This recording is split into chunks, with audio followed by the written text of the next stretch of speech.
Did you know sleeping medications only help people sleep an average of 15 minutes more a night? Hi, I'm Dr. Ben Nordstrom, Vice President and Medical Director for Program Development at Phoenix House Foundation. Today, I'm going to share some practical advice for you to give your clients who are struggling with insomnia. Frequently, clients come to treatment having spent many months or even years on sleep schedules that are distorted by their addictions, are really unhealthy, and not to mention very out of phase with the rest of the world. They stay up late at night, they wake up late in the day, often missing opportunities to interface with the world, a really common feature of addiction.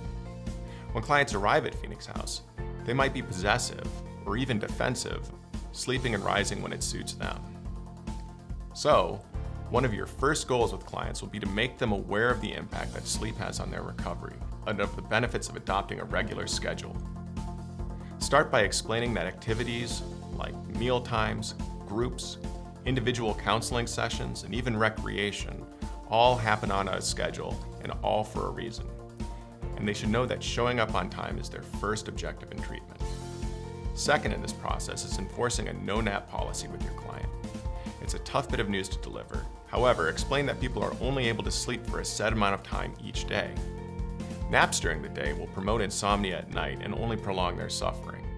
Better that they remain awake and experience a healthy amount of exhaustion at the end of the day in order so that they can fully recharge at night. Third is to remove clocks or electronic devices that people with insomnia obsess over when they can't sleep.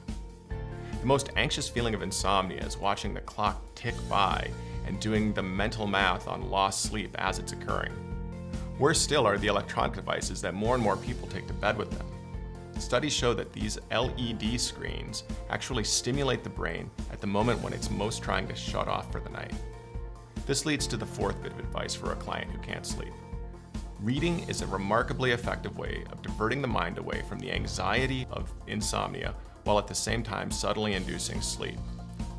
You might suggest that a client who can't sleep just get out of bed if they're feeling anxious and do some reading. They shouldn't watch TV or use electronic devices, however, as these will only stimulate the brain. The fifth piece of advice is to help them manage their expectations. Drug companies spend a lot of money trying to convince people that their insomnia drugs are helpful. The truth is, these medications only add an extra 15 minutes of sleep each night. Contrast that with forms of cognitive behavioral therapy for insomnia, which can add up to an hour. So, be prepared to work with your clients on habits and sleep coaching for several weeks, if not longer, and make a point of acknowledging their improvements as new sleep schedules emerge.